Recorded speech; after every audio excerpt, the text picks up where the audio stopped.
Bueno, mi nombre es Alejandra Kaufmann, yo soy parte de la Cátedra de Microbiología y Parasitología de la UNCO, y hoy vamos a abordar la segunda parte de enterobacterias. Vamos a abordar los géneros Shigella y Salmonella, un poco para meternos dentro de este gran grupo de bacterias de los cuales el diagnóstico intervienen en el diagnóstico de las infecciones entéricas, principalmente. Siguiente. Las infecciones entéricas en realidad intervienen agentes etiológicos bacterianos, virales y parasitarios a través del ingreso por vía oral, vía fecal oral, ¿sí? Se produce una adherencia y colonización intestinal con la consecuente enfermedad de diarrea, que va a depender las manifestaciones según el patógeno involucrado y el sitio de infección. Lógicamente, dentro de las infecciones entéricas, estas se autolimitan, aunque en algunos casos hay un elevado índice de morbimortalidad, ¿sí? Dentro de las enfermedades bacterianas entéricas tenemos infecciones gastrointestinales con un modelo de infección infección o invasivo, dependiendo cuál es el agente etiológico, la transmisión, como dijimos, vía fecal oral, y se puede dar de persona a persona, como en el caso de Shigella y Campylobacter, o a través de alimentos, fomites contaminados con excretas humanas, o sea, el reservorio principal es humano, en el caso de Salmonella typhi paratifi, o bien a través de alimentos y fomites contaminados con excretas de animales, que es el otro gran grupo, como los vibrios, aeromonas, Salmonella entérica, y el resto de las Escherichia coli enteropatógenas gastrointestinales, ¿sí? También interviene otro modelo de infección, que es a través de la ingestión de alimentos con bacterias que colonizan el intestino y producen la toxina. Este caso, el modelo de infección es tóxico-infección y es ejemplo primordial la Escherichia coli 157H7. A su vez, tenemos la intoxicación alimentaria, que es el otro modelo de infección, de los cuales no hay colonización ni multiplicación dentro del intestino por medio de las bacterias, sino que ya se ingiere la toxina preformada en el alimento, como es el típico ejemplo del Staphylococcus aureus y el Clostridium botulinum. Lógicamente hay factores epidemiológicos que condicionan la gravedad de la infección entérica, como ya sabemos que va a depender del agente etiológico involucrado, el medio ambiente y los factores del huésped, ¿sí? El medio ambiente es clave en la condición socioeconómica, el clima y también están determinados de acuerdo a las distintas regiones geográficas. Metiéndonos de lleno en lo que es Shigella y Salmonella, sabemos que son bacilos gram negativos, anaerobios facultativos de la familia Enterobacteriaceae, que no son esporulados, ¿sí? La mayoría no tiene cápsula y son móviles. Justo el que estamos presentando acá es la excepción. Shigella es inmóvil. En general, las enterobacterias son microorganismos ubicuos que se encuentran en suelo, en agua, en vegetales, ¿sí? Forman parte de la flora normal intestinal de la mayoría de animales y en humanos. O sea, y hay algunos de los cuales como por ejemplo Salmonella, Shigella y Yersinia enterocolítica, que son los tres ejemplos primordiales, son patógenos estrictos, o sea, la presencia de ella ellos se asocia a una enfermedad infecciosa cuando se aíslan en humanos. Mientras que hay otros, como la Escherichia coli, la Klebsiella pneumoniae y Proteus miralis, entre otros de esta gran familia, que forman parte de la flora comensal y pueden causar infecciones, pero de tipo oportunista, ¿sí? También hay que tener en cuenta los reservorios, que son muy importantes. Algunos reservorios son de origen animal, como por ejemplo las infecciones por Salmonella entérica, otros donde el portador es humano, ¿sí? El reservorio es humano, como el género Shigella y Salmonella typhi y paratyphi, ¿sí? Lo vamos a ver a continuación. A su vez también se puede dar una diseminación endógena del microorganismo en el huésped susceptible, como es el típico ejemplo de la Escherichia coli. Recuerden que las enterobacterias son responsables del 40% de las septicemias y del 70-80% de las infecciones del tracto urinario y infecciones intestinales.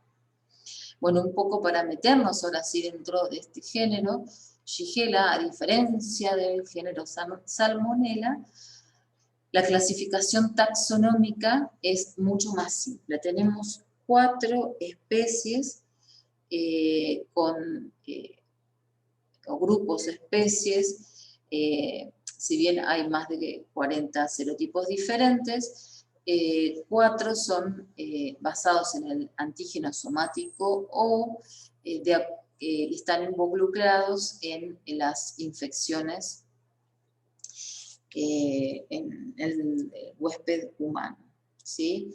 Sabemos que Shigella es la principal causa de shigellosis, o sea, infecciones gastrointestinales, donde se produce una disentería bacteriana, que es una diarrea con intensa reacción inflamatoria, mucos y sangres en la materia fecal. Por definición, disentería son más de 20 leucocitos por campo, si bien la presentación del tipo de diarrea se da, como dice acá, con abundante reacción inflamatoria, abundantes leucocitos, abundantes hematías, y acompaña la clínica característica de vómitos, fiebre y tenesmo, ¿sí?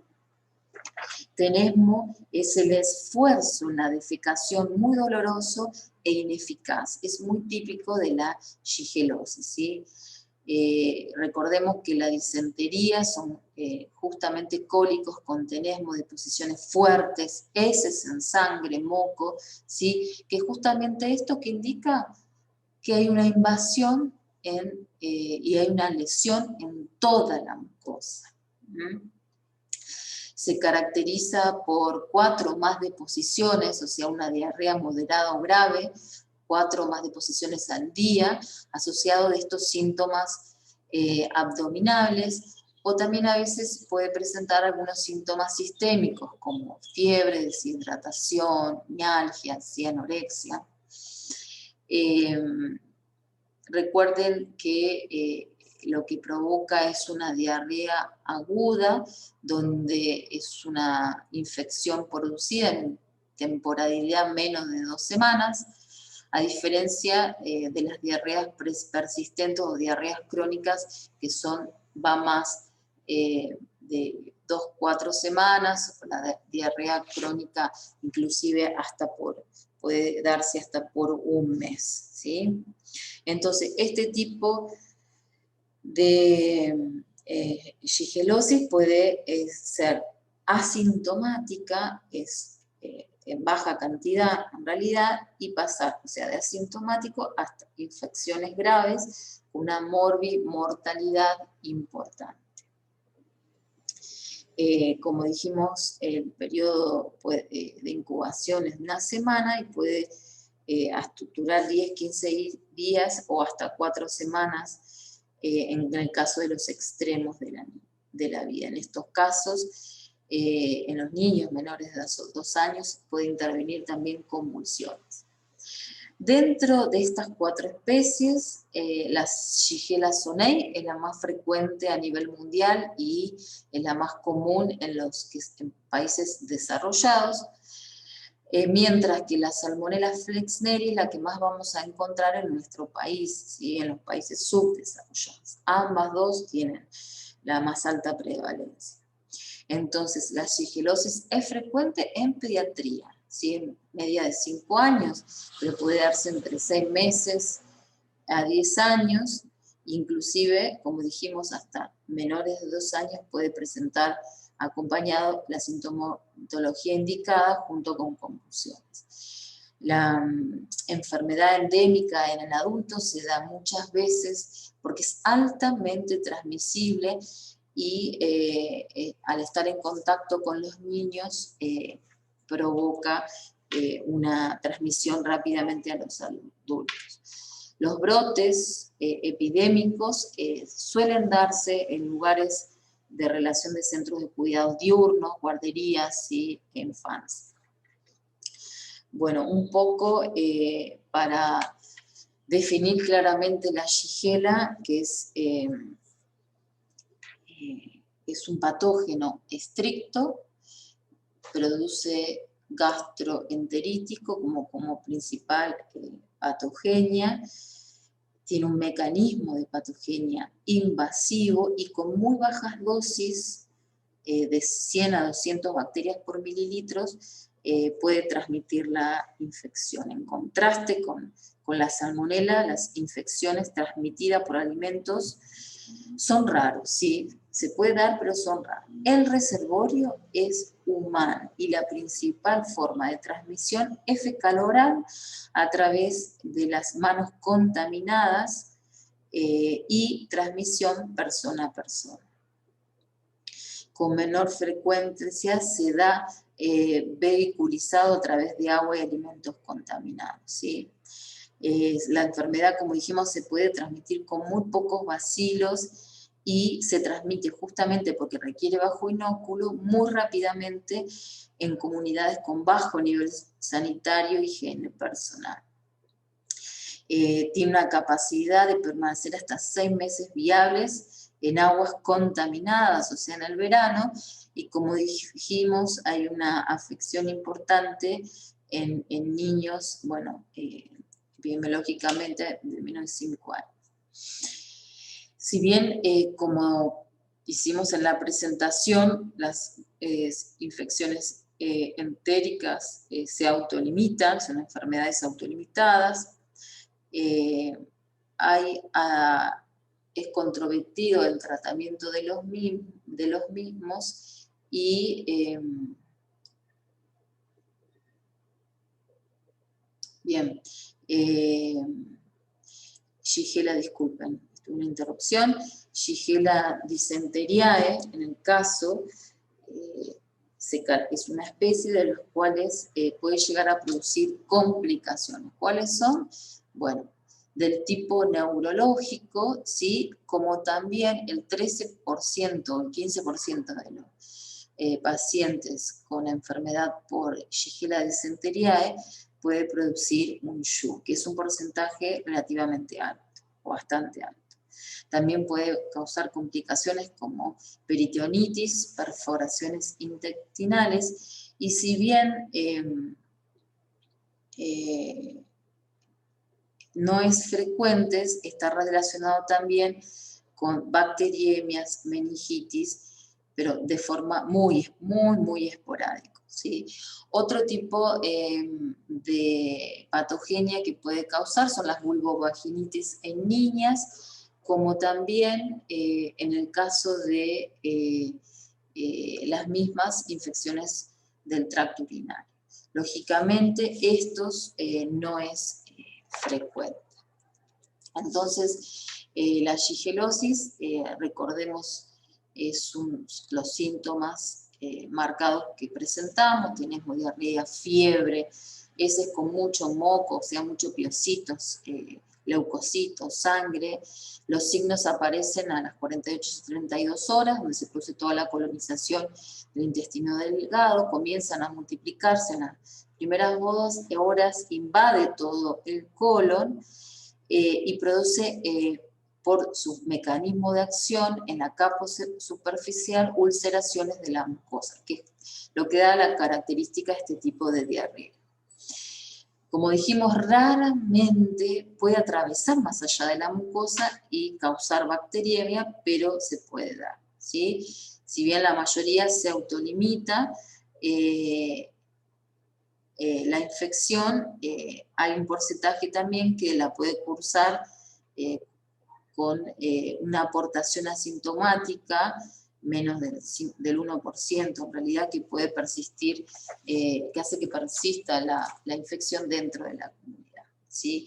¿Cuáles son los factores de virulencia, o sea, asociados que involucran en este mecanismo de patogenia? Justamente hace que resiste a la acidez gástrica, se produce una adhesión a las células de la mucosa del colon sin diseminación sistémica. Como dice ahí, puede haber casos de bacteriemia, pero solamente asociados en alteraciones de la movilidad del cuerpo. Entonces, fíjense, acá presentamos cómo se da esto. Hay, Shigella se adhiere a las células entéricas, entran por endocitosis y se escapa al fagolisosoma lisa, o sea, se reproduce en el citoplasma y se disemina en las células vecinas, también asociado a factores de virulencia. No entra en contacto en general con el medio extracelular. Hay una propagación por células hacia las células adyacentes que hace que destruya, o sea, barre toda la mucosa del colon, provocando esa gran reacción inflamatoria. Obviamente la diarrea produce una disminución en la absorción del agua y de los electrolitos. Eso es un poco cuál es el mecanismo y los factores de virulencia que están asociados a estos. Recordemos que tenemos los antígenos, el antígeno O como el lipopolisacárido, en este caso no tiene flagelo, no tiene cápsula, ¿sí? y con toda su función, pero tiene capacidad también de endotoxina, porque es un gram negativo. Resisten al pH, están los invasion plasmid antigen, que están en toda la superficie bacteriana y que son los que inducen la fagocitosis y el posterior escape, ¿sí? También están involucrados algunos factores de virulencia que son los que intervienen en la diseminación de las células adyacentes, y bueno, en el caso de Shigella dysenteriae, produce esta toxina Shiga, ¿sí? Que es similar a la verotoxina de la Escherichia coli 157H7, esta es una neurotoxina enterotóxica y citotóxica. Y produce un efecto citopático provocando toxicidad gastrointestinal. En el caso Bien, vamos a seguir con el siguiente filmina.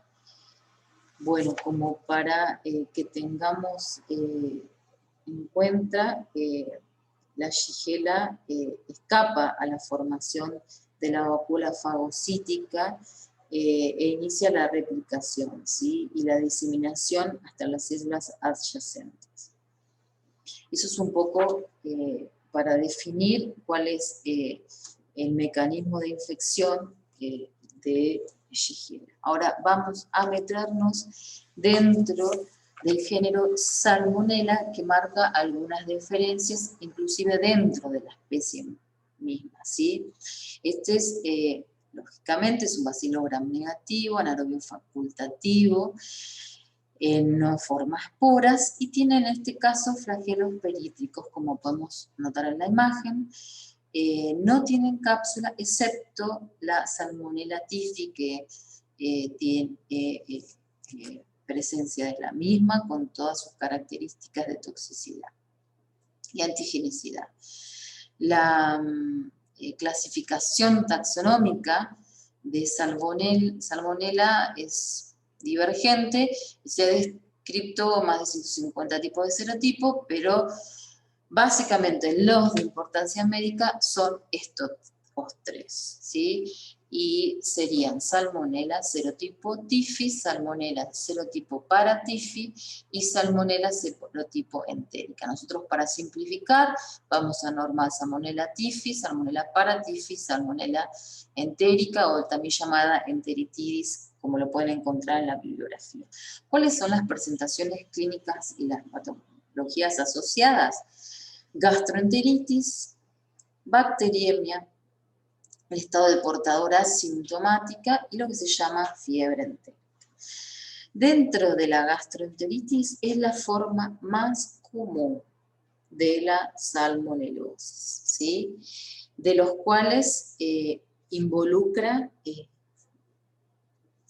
la forma más común, de los cuales involucra los signos y síntomas muy marcados, como náuseas, vómitos, diarreas, fiebres, retorcijones.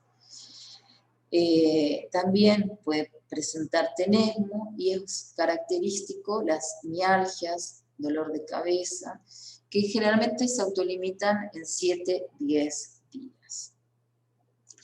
También otro tipo de presentación clínica de la misma y puede provocar, justamente por su mecanismo de patogenia invasivo, bacteriemia, de los cuales todas las 3 especies pueden causar bacteriemia, pero la más frecuente es Salmonella Typhi y Paratyphi, o sea, puede provocar bacteriemia e impactar en diferentes órganos que ahora vamos a ver que después son importantes para hacer el diagnóstico. De los cuales también hay una forma de presentación como portador crónico asintomático, se da en hasta un 5% de las salmonelas febriles de fiebre de Salmonella Typhi y Paratyphi, ¿sí? Son mantenidos luego de la infección aguda, se prevalece como portador crónico asociado a un reservorio principal, puede llegar hasta estar un año asociado al portador crónico y la consecuente diseminación de la infección debido a justamente el acantonamiento de estas especies dentro de la vesícula biliar. Salmonella entérica también puede presentar el estado de portación crónico, pero en menos del 1% de los casos. Y en el caso de fiebre entérica, causada por Salmonella Typhi, presenta una enfermedad febril muy marcada, llamada también como fiebre tifoidea, y la Salmonella Paratyphi y otras salmonelas producen también la forma leve de la enfermedad entérica llamada fiebre paratifoidea, ¿sí? A diferencia de las Salmonella entérica, la Salmonella Typhi Paratyphi tiene un periodo de incubación mayor de hasta 10 a 14 días. El paciente desarrolla una fiebre progresiva con muchas molestias inespecíficas, ¿sí? Con todos los signos y síntomas de una bacteriemia, malestar general, fiebre, anorexia, mialgias, cefaleas, ¿sí? Que pueden persistir hasta 1 semana a 10 días y luego en la tercera semana se prevalecen los síntomas gastrointestinales justamente por su modelo de reinfección intestinal. Entonces, para que ustedes tengan presente, la fiebre entérica tiene un cuadro inicial más de signos y síntomas compatibles con bacteriemia, seguido de signos y síntomas gastrointestinales debido justamente a la reinfección dentro del intestino. Bueno, en el caso de Salmonella entérica, y vamos a definir bien esta especie, ¿sí? La patogenia principal es la gastroenteritis, que se da una infección a través de agua y alimentos contaminados a través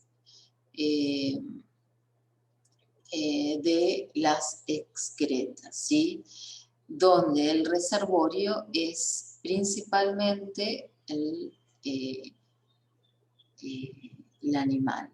O sea, todos los alimentos que van a estar en boga acá son alimentos con leche, con huevo, sea la carne, pollo, las verduras, ¿sí? Es la forma de vehiculizar esta especie, provocando lógicamente brotes de origen alimentario, principalmente en los meses cálidos, y a diferencia de la Shigella, la Salmonella entérica, solamente la entérica, tiene un inóculo alto, lo que se llama una dosis infectiva alta. No va a ser tan transmisible como la Shigella. También no solamente se presenta en meses cálidos, y también está asociada principalmente a las patologías en niños, ¿sí? Pequeños, meses cálidos, justamente entonces a través del consumo de los alimentos contaminados. Recuerden, los más frecuentes son los alimentos provenientes, pueden ser de gallina, los huevos, productos lácteos, ¿sí? Que pueden estar contaminados con esta bacteria, puede estar la parte externa del huevo, inclusive la yema. Entonces el consumo de comidas asociadas a huevos crudos o mal cocidos provocan un alto riesgo de infección. Si bien se encuentra en todos los animales, tiene una alta prevalencia, o sea, alta colonización en gallina, en vacas, aves, en reptiles, ¿sí? El reservorio principal, recuerden que son los animales. A diferencia de Salmonella typhiparatyphi, que están en el hombre, ¿sí? Entonces, bueno, esto es un poco lo que estuvimos hablando, que puede también estar asociado al estado de portador asintomático, como también causar bacteriemia, pero de forma muy rara. Las formas de profilaxis es donde hay que hacer hincapié, y justamente el control de los manipuladores de alimentos que pueden estar como portadores también, como planteamos acá, asintomáticos. Bueno, ¿cuál es el mecanismo de patogenia? Es de tipo invasivo, ¿sí? Ingresa por vía oral, es sensible al pH, ¿sí? Gástrico, y se produce, acá vamos a observar el gráfico, se produce una traslocación también por la mucosa intestinal, donde se replica en los ganglios basales de la lámina propia, caracterizándose como un parásito intracelular facultativo, ¿sí? Tiene justamente factores de virulencia y tiene la capacidad de resistir.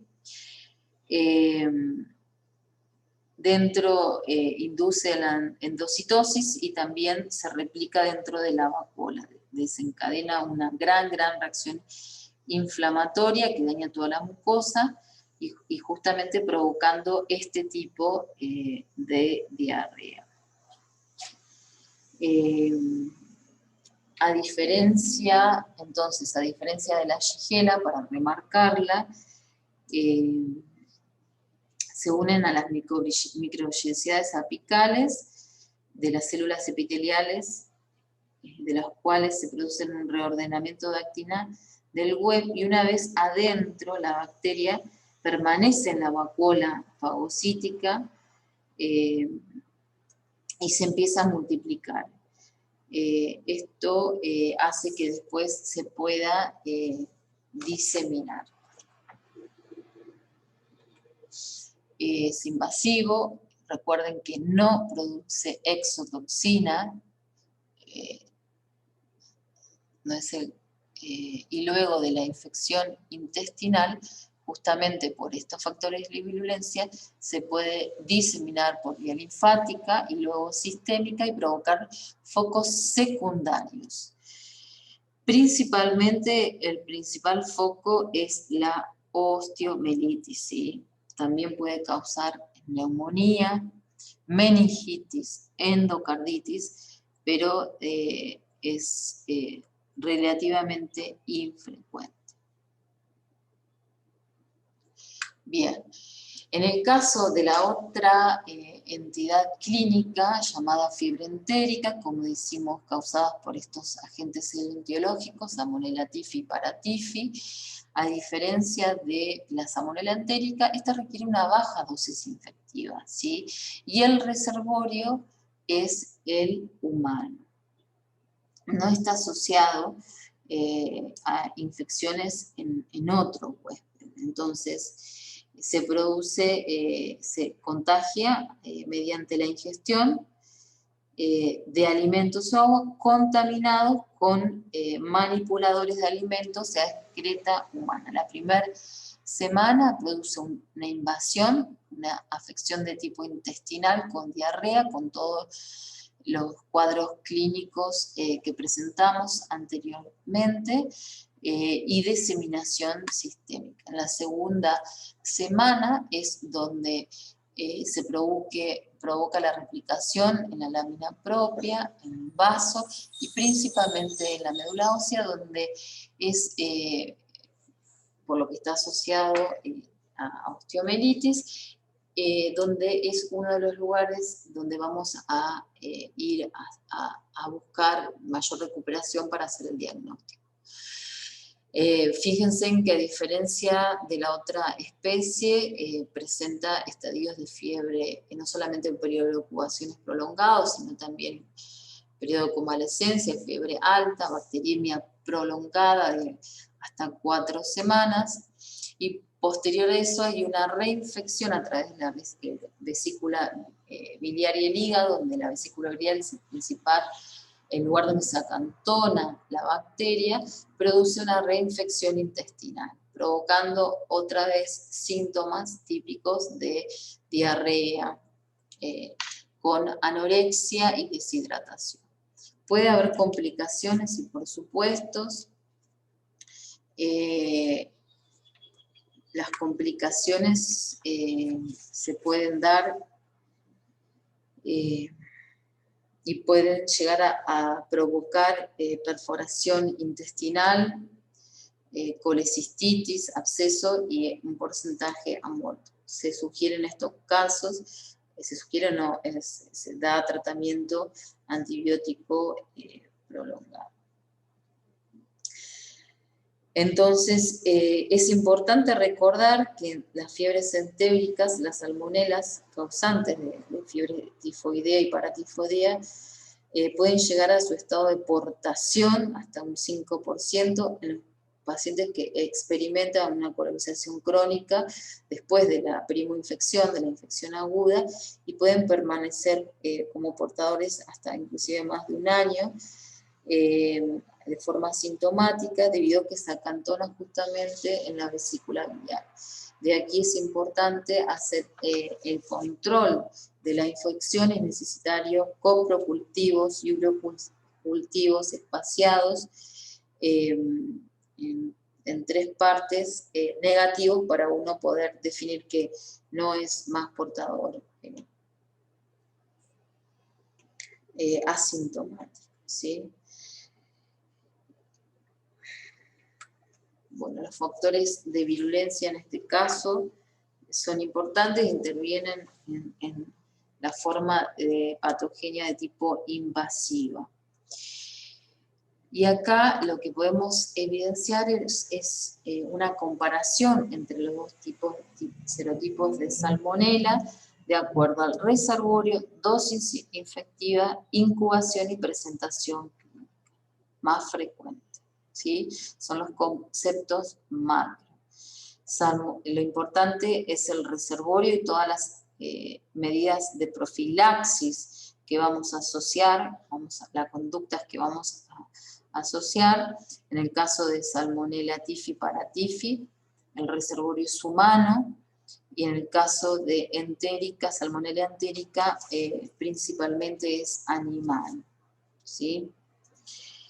Entonces, es importante tomar medidas preventivas de profilaxis como contaminante de alimentos, con medidas de desinfección de superficies, de cloración de aguas, de la cocción adecuada de los alimentos, sobre todo de origen animales, y en un estado justamente de portación asintomática, también como medida profiláctica, hay que controlar y dar tratamiento para poder erradicar, justamente, poder controlar su estado de portación. Generalmente se trata con cefalosporinas o quinolonas, y en el caso de fiebre anténica, cotrimoxazol, ¿sí? Un poco para meternos ahora en la parte de diagnóstico, que si bien lo vamos a ver durante el módulo, vamos a definir que dentro del diagnóstico de las enterobacterias, el gold estándar sigue siendo el cultivo bacteriológico, ¿sí? El cultivo bacteriológico de los distintos tipos de infecciones. Va a intervenir determinadas muestras, algunas no estériles, como el coprocultivo, y otras estériles, como los hemocultivos o el cultivo de médula ósea. Recuerden siempre que cuando las muestras provienen de un medio no estéril, como el coprocultivo, toma relevancia la respuesta inflamatoria en directo a la materia fecal, ¿sí? Para que ustedes pueden definir, los va a ayudar muchísimo a ver si la presentación es una gastroenteritis de tipo viral o bacteriana, si cursa con mucha reacción inflamatoria, con mucho abundantes leucocitos, hematíes, lo van a asociar más que nada a infecciones de tipo bacterianas. Entonces el coprocultivo y el directo en materia fecal es el elemento diagnóstico en las infecciones gastrointestinales, como también en las infecciones urinarias, el urocultivo a través de orina primer chorro, o al acecho en el caso de pediatría, también hay muestras de punción suprapúbica o tomadas a través de sonda, que tienen, de acuerdo a cada una de ellas, tienen el rango etario y si es femenino o masculino, tiene distintos puntos de corte para poder determinar claramente si se trata de una enfermedad, infección del tracto urinario. En el caso de las infecciones sistémicas, la muestra de elección es el hemocultivo, generalmente se pancultivan a los pacientes, como en el caso de fiebre tifoidea o paratifoidea o llamada fiebre entérica. El hemocultivo y el cultivo de médula ósea son los dos elementos diagnósticos por excelencia. El hemocultivo tiene un rendimiento del 90% en la primera semana de la fiebre entérica, ¿sí? Cuando hay un componente de bacteriemia.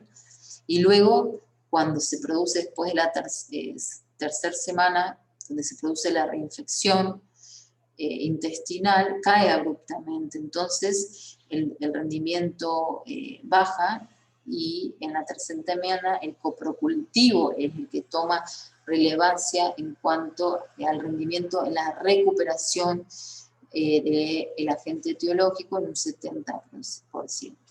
De todas formas, en fiebre tifoidea, el cultivo de elección es el cultivo de médula ósea, ¿sí? Porque impacta.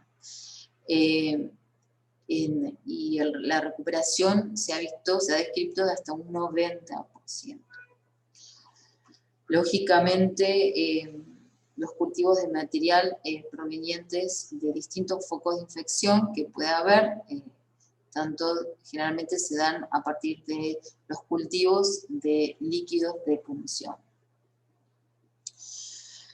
En el caso de los portadores asintomáticos, Salmonella se acantona en la vesícula biliar y también el líquido duodenal puede ser útil, no es que se busca, pero puede ser útil para buscar, ¿sí? En el caso de los portadores crónicos, también se hace, como dijimos, el relevamiento de urocultivo y coprocultivo que pueden llegar a su cronicidad hasta más de un año. ¿Cómo se hace?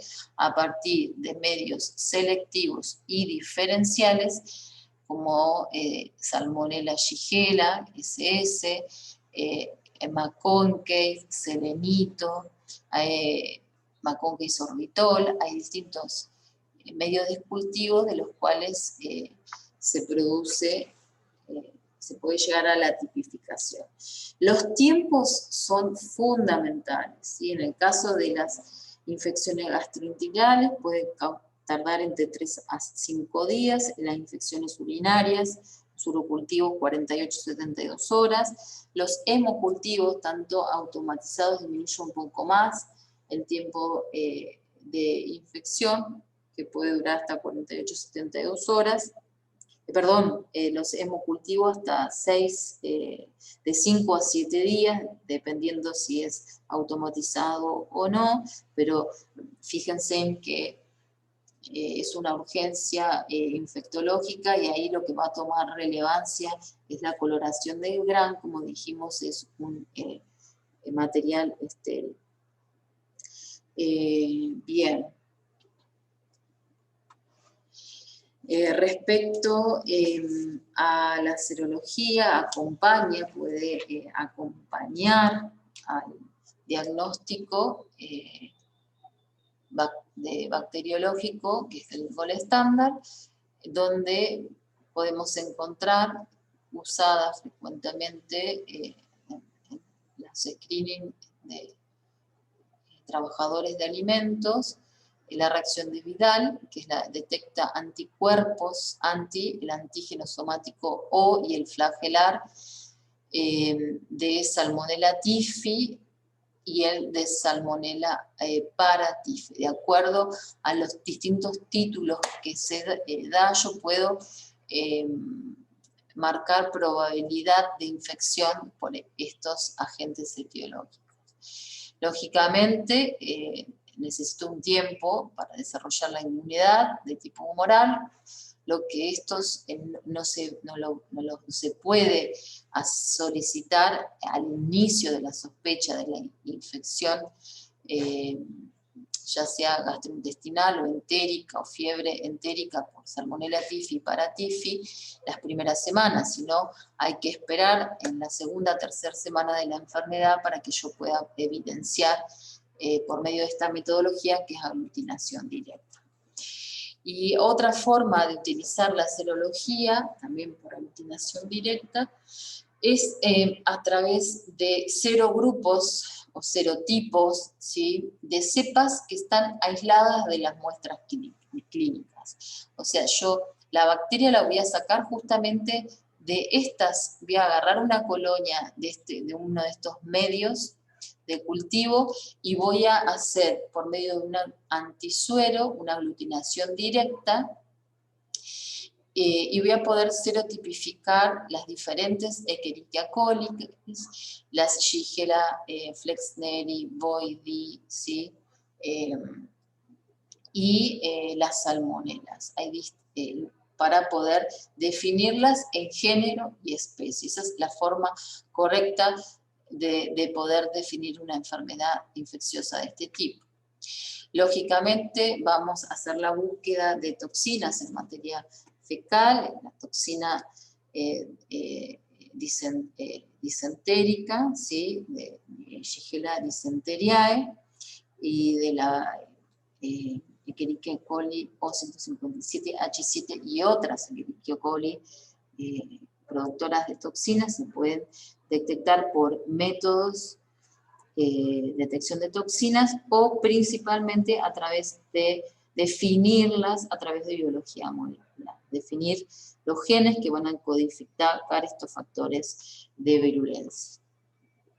Bueno, espero que les haya parecido ameno y cualquier pregunta que ustedes tengan, duden, nos las pueden transmitir a través de PED.